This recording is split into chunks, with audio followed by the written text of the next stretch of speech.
ನಮಸ್ಕಾರ, ಶ್ರೀನಿಧಿ ನ್ಯೂಸ್ಗೆ ಸ್ವಾಗತ. ನಾನು ಭವಾನಿ. ಇದೀಗ ಹೆಡ್ಲೈನ್ಸ್. ಧರ್ಮಸ್ಥಳ ಎಸ್ಐಟಿ ತನಿಖೆಗೆ ಆಕ್ರೋಶ ತೋರಿದ ಮುತಾಲಿಕ್. ಬಿಜೆಪಿಯವರು ಧರ್ಮಸ್ಥಳ ವಿಚಾರದಲ್ಲಿ ರಾಜಕೀಯ ಮಾಡುತ್ತಿದ್ದಾರೆ, ಸಚಿವ ಲಾಡ್. ರೈಲಿಗೆ ಬಲಿಯಾಗಿ 40 ಕುರಿಗಳು ಸಾವು. ಗುಟ್ಕಾ ತಿನ್ಬೇಡ ಅಂತ ಅಜ್ಜಿ ಬೈದಿದ್ದಕ್ಕೆ ಸ್ಕೂಲ್ ವಿದ್ಯಾರ್ಥಿ ಆತ್ಮಹತ್ಯೆ. ಧರ್ಮಸ್ಥಳ ಸೌಜನ್ಯ ಪ್ರಕರಣದ ಕುರಿತು ನಡೀತಾ ಇರುವ ಎಸ್ಐಟಿ ತನಿಖೆ ವಿರುದ್ಧ ಶ್ರೀರಾಮ ಸೇನೆ ಮುಖ್ಯಸ್ಥ ಪ್ರಮೋದ್ ಮುತಾಲಿಕ್ ಧಾರವಾಡದಲ್ಲಿ ತೀವ್ರ ಆಕ್ರೋಶ ವ್ಯಕ್ತಪಡಿಸಿದ್ದಾರೆ. ವಿದೇಶಿ ಚಾನೆಲ್ಗಳು, ಇಸ್ಲಾಮಿಕ್ ಮಾಧ್ಯಮಗಳು ತಪ್ಪು ಚಿತ್ರಣ ನೀಡುತ್ತಿವೆ ಎಂದು ಕಿಡಿಕಾರಿದ್ರು.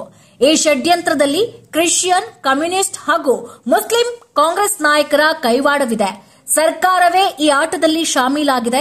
ಸಿದ್ದರಾಮಯ್ಯ ಹಿಂದೂ ವಿರೋಧಿ ಎಂದು ಮುತಾಲಿಕ್ ಆರೋಪಿಸಿದ್ರು. ತನಿಖೆಯ ಹೆಸರಿನಲ್ಲಿ ಬಂದೂಕಿಟ್ಟು ಹಿಂದೂಗಳನ್ನು ಗುರಿ ಮಾಡ್ತಾ ಇದ್ದಾರೆ, ದೇವಸ್ಥಾನಗಳನ್ನು ಗುರಿ ಮಾಡ್ತಾ ಇದ್ದಾರೆ. ಮತ್ತು ಇದಕ್ಕೆ ಹಿನ್ನೆಲೆ ಎಲ್ಲೆಲ್ಲಿ ಇದೆ ಅಂತನ್ನುವಂಥದ್ದು ಬಿಬಿಸಿಗೆ ಏನು ಸಂಬಂಧ ಇದು?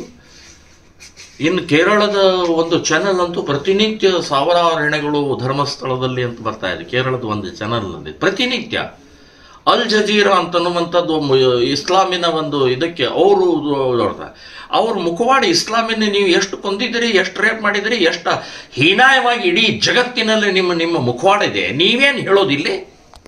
ಇವತ್ತು ಧರ್ಮಸ್ಥಳ, ನಾಳೆ ತಿರುಪತಿ, ಹಿಂದೂಗಳ ಪವಿತ್ರ ಸ್ಥಳಗಳನ್ನ ಗುರಿ ಮಾಡಲಾಗುತ್ತಿದೆ.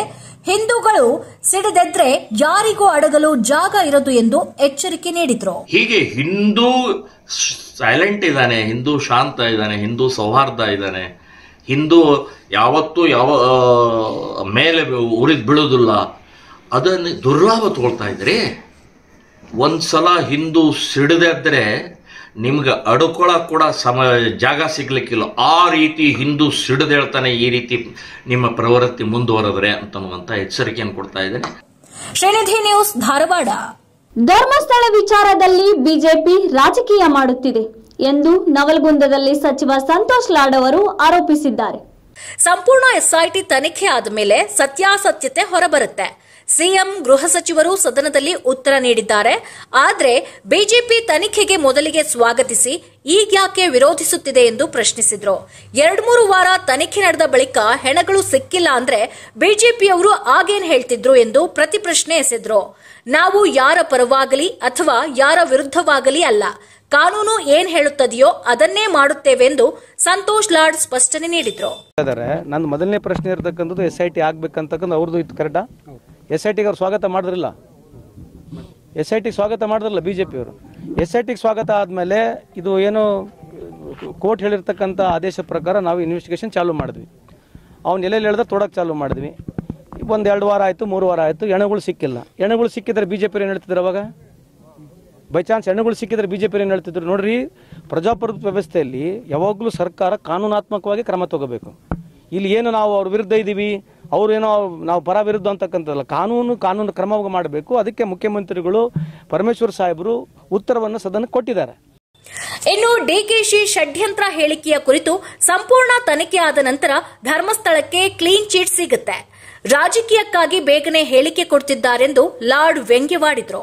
ಷಡ್ಯಂತ್ರ ಇದೆ ಅಂತ ನೀವು ಎಸ್ಐಟಿನ ಬರುತ್ತಲ್ಲ ಮುಂದೆ. ಈಗ ಯಾರು ಷಡ್ಯಂತ್ರ ಮಾಡಿದಾರೆ, ಈಗ ಯಾರು ಏನ್ ಹೇಳ್ತಿದ್ದಾನೆ, ನಾವು ಇನ್ಸ್ಟಾಲ್ಮೆಂಟ್ ವೈಸ್ ಏನ್ ಹೇಳ್ತಿದ್ದಾನೆ, ಮತ್ತೆ ಅದೇ ತಾನೇ ಷಡ್ಯಂತ್ರ ಅಂದ್ರೆ ಏನು? ಸೊ ಇದು ಸಮರ್ಪಕವಾಗಿ ಇದು ಒಂದ್ಸಲ ಇನ್ವೆಸ್ಟಿಗೇಷನ್ ಆದ್ಮೇಲೆ ಧರ್ಮಸ್ಥಳದ ಯಾವ್ದು ಇನ್ವಾಲ್ವ್ಮೆಂಟ್ ಇಲ್ಲ ಅಂತಂದ್ರೆ ಧರ್ಮಸ್ಥಳಕ್ಕೆ ಕ್ಲಿಯರ್ ಸಿಕ್ಕಂಗಾಯ್ತು. ಅವ್ರು ಎಸ್ಐಟಿ ವೆಲ್ಕಮ್ ಮಾಡಿದ್ರು ಮೊದಲು, ಈಗ ಎಸ್ಐಟಿ ವಿರುದ್ಧ ಇದ್ದಾರಾ ಏನು? ಅದರ ಅರ್ಥ ಏನು? ಶ್ರೀನಿಧಿ ನ್ಯೂಸ್, ನವಲಗುಂದ. ಧರ್ಮಸ್ಥಳ ಕುರಿತು ಅಪಪ್ರಚಾರದ ನಡುವೆ ನವಲಗುಂದ ಶಾಸಕ NH ಕೋನ್ ರೆಡ್ಡಿ ಅವರು ತಮ್ಮ ಅಭಿಪ್ರಾಯ ಸ್ಪಷ್ಟಪಡಿಸಿದ್ದಾರೆ. ಧರ್ಮಸ್ಥಳ ಪವಿತ್ರ ಸ್ಥಳವಾಗಿದೆ, ಅಲ್ಲಿ ರಾಜಕೀಯ ಮಾಡಬಾರದು ಎಂದರು. ಧರ್ಮಸ್ಥಳ ಬಹಳ ಪವಿತ್ರವಾದ ಸ್ಥಳ. ನಾವು ರೈತರು ಯಾವ ಆಣೆ ಪ್ರಮಾಣ ಮಾಡಿದ್ರೂ ಧರ್ಮಸ್ಥಳದ ಹೆಸರೇ ಬಳಸ್ತೇವೆ. ಈ ಬಗ್ಗೆ ಯಾವುದೇ ಕೆಟ್ಟ ಅಭಿಪ್ರಾಯ ಬೇಡ, ಗೌರವ ಇರಬೇಕು ಎಂದು ಕೋನ್ ರೆಡ್ಡಿ ಹೇಳಿದ್ದಾರೆ. ನಾನೇ ಬೇಕಾದ್ರೆ ಧರ್ಮಸ್ಥಳಕ್ಕೆ ಹೋಗಿ ಬರ್ತೇನೆ ಅಂದ್ರೆ ಆಗ ಅದು ಶಾಂತಿ ಆಗುತ್ತೆ ಎಂದು ಸ್ಪಷ್ಟನೆ ನೀಡಿದ್ರು. ಅದ್ರ ಹೆಚ್ಚು ಪಟ್ಟು ಹೋದಂತ ನಾವೆಲ್ಲ ರೈತರು ಆ ದೇವಸ್ಥಾನಕ್ಕೆ ಯಾರು ಹೋಗ್ಬೇಕು ನಮ್ಮಲ್ಲಿ ಕಡೆ ಧರ್ಮಸ್ಥಳ ಹಾನಿ ಮಾಡಿ ನೋಡಂತೀವಿ, ಹಂಗೆ ನಾವು ಆ ಭಾವನೆ ಇಟ್ಕೊಂಡವರು. ಅದ್ರ ಬಗ್ಗೆ ಕೆಟ್ಟ ಅಭಿಪ್ರಾಯ ಯಾರಿಗೂ ಬೇಡ. ಅದೊಂದು ಧಾರ್ಮಿಕ ಸ್ಥಳ, ಅದ್ರ ಬಗ್ಗೆ ಗೌರವ ಐತಿ. ಅದಕ್ಕೆ ಏನು ಇದಕ್ಕೆ ಬೇಕಾದ ಧರ್ಮಸ್ಥಳಕ್ಕೆ ನಾನು ಹೋಗ್ಬಿಡ್ತೇನೆ. ಶ್ರೀನಿಧಿ ನ್ಯೂಸ್, ನವಲ್ಗುಂದ. ಬೀದರ್ ಜಿಲ್ಲೆ ಬಾಲ್ಕಿ ತಾಲೂಕಿನ ಕಟ್ಟಿತೂಗಾಂವ್ ಗ್ರಾಮದ ಹೊರವಲಯದಲ್ಲಿ ದುರಂತವೊಂದು ಸಂಭವಿಸಿದೆ. ರೈಲು ಹರಿದು 40 ಕುರಿಗಳು ಬಲಿಯಾದ ಘಟನೆ ನಡೆದಿದೆ. ಕಲಬುರಗಿಯಿಂದ ಹುಮನಾಬಾದ್ ಮಾರ್ಗವಾಗಿ ಬೀದರ್ಗೆ ತೆರಳುತ್ತಾ ಇದ್ದ ರೈಲು ಈ ದುರಂತಕ್ಕೆ ಕಾರಣವಾಯಿತು. ಚಳಕಾಪುರ ಗ್ರಾಮದ ರಾಜಪ್ಪ ಮೇತ್ರೆ ಅವರಿಗೆ ಸೇರಿದ ಕುರಿಗಳು ರೈಲ್ವೆ ಹಳಿ ಪಕ್ಕದ ಕೆನಾಲ್ನಲ್ಲಿ ನೀರು ಕುಡಿಯುತ್ತಿದ್ದ ಸಮಯದಲ್ಲಿ ಹಾರನ್ ಸದ್ದು ಕೇಳಿ ಕುರಿಗಳು ಹೆದರಿ ಏಕಾಏಕಿ ಹಳಿಯ ಮೇಲೆ ಓಡಿ ಹೋಗಿವೆ. ಇದೇ ವೇಳೆ ವೇಗವಾಗಿ ಚಲಿಸುತ್ತಿದ್ದ ರೈಲು ಕುರಿಗಳ ಮೇಲೆ ಹರಿದು ದೇಹಗಳು ಛಿದ್ರವಾಗಿದ್ವು. 40ಕ್ಕೂ ಹೆಚ್ಚು ಕುರಿಗಳು ಸ್ಥಳದಲ್ಲೇ ಬಲಿಯಾಗಿವೆ. ಮಾಹಿತಿ ತಿಳಿಯುತ್ತಿದ್ದಂತೆ ಬೀದರ್ ರೈಲ್ವೆ ಪೊಲೀಸರು ಹಾಗೂ ಪಶು ವೈದ್ಯಾಧಿಕಾರಿಗಳು ಸ್ಥಳಕ್ಕೆ ಧಾವಿಸಿ ಪರಿಶೀಲನೆ ನಡೆಸಿದ್ರು. ರೈಲು ಅಪಘಾತದಲ್ಲಿ ಕುರಿಗಳನ್ನು ಕಳೆದುಕೊಂಡ ರೈತ ಕುಟುಂಬ ಶೋಕ ಸಮುದ್ರದಲ್ಲಿ ಮುಳುಗಿದ್ದು, ಈ ಘಟನೆ ಸ್ಥಳೀಯವಾಗಿ ದುಃಖವನ್ನುಂಟು ಮಾಡಿದೆ. ಶ್ರೀನಿಧಿ ನ್ಯೂಸ್, ಬೀದರ್. ಗುಟ್ಕಾ ತಿನ್ನಬೇಡ ಎಂದು ಅಜ್ಜಿ ಬೈದ ಕಾರಣಕ್ಕೆ 9ನೇ ತರಗತಿ ಬಾಲಕ ನೇಣು ಬಿಗಿದುಕೊಂಡು ಆತ್ಮಹತ್ಯೆ ಮಾಡಿಕೊಂಡ ಘಟನೆ ಸಂಭವಿಸಿದೆ. ಕಲಬುರಗಿ ಜಿಲ್ಲೆಯ ಅಫ್ಜಲ್ಪುರ ತಾಲೂಕಿನ ಕರ್ಚಗಿ ಗ್ರಾಮದಲ್ಲಿ ಘಟನೆ ನಡೆದಿದೆ. ಕರ್ಚಗಿ ಗ್ರಾಮದ ರೋಹಿತ್ ಮಣ್ಣಾಂಕಲ್ಗಿ 9ನೇ ತರಗತಿಯ ಬಾಲಕ ಈ ದುರ್ಘಟನೆಯಲ್ಲಿ ಬಲಿಯಾಗಿದ್ದಾನೆ. ಮನೆಯಲ್ಲಿ ಯಾರೂ ಇಲ್ಲದ ವೇಳೆ ಆತ್ಮಹತ್ಯೆಗೆ ಶರಣಾಗಿದ್ದಾನೆ. ರೋಹಿತ್ ತನ್ನ ಅಜ್ಜಿ ದಮಯಂತಿ ಜೊತೆ ವಾಸಿಸುತ್ತಿದ್ದ. 7-8 ವರ್ಷಗಳಿಂದ ಅವಳೇ ಸಾಕಿ ವಿದ್ಯಾಭ್ಯಾಸ ಮಾಡಿಸುತ್ತಿದ್ರು.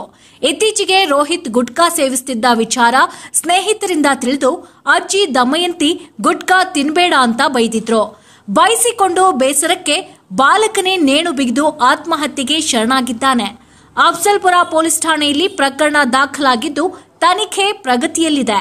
ಶ್ರೀನಿಧಿ ನ್ಯೂಸ್, ಕಲಬುರಗಿ.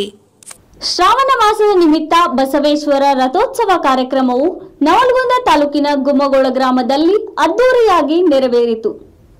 ವಾದ್ಯ ಮೇಳಗಳ ನಾದ, ಯುವಕರ ಕೋಲಾಟ, ಹೆಜ್ಜೆ ಮೇಳ ನೋಡುಗರ ಗಮನ ಸೆಳೆಯಿತು.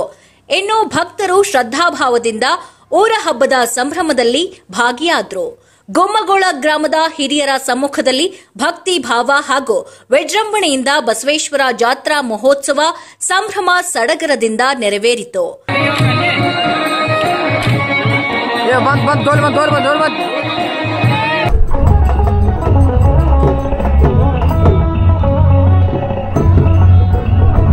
ಶ್ರೀನಿಧಿ ನ್ಯೂಸ್, ನವಲ್ಗುಂದ.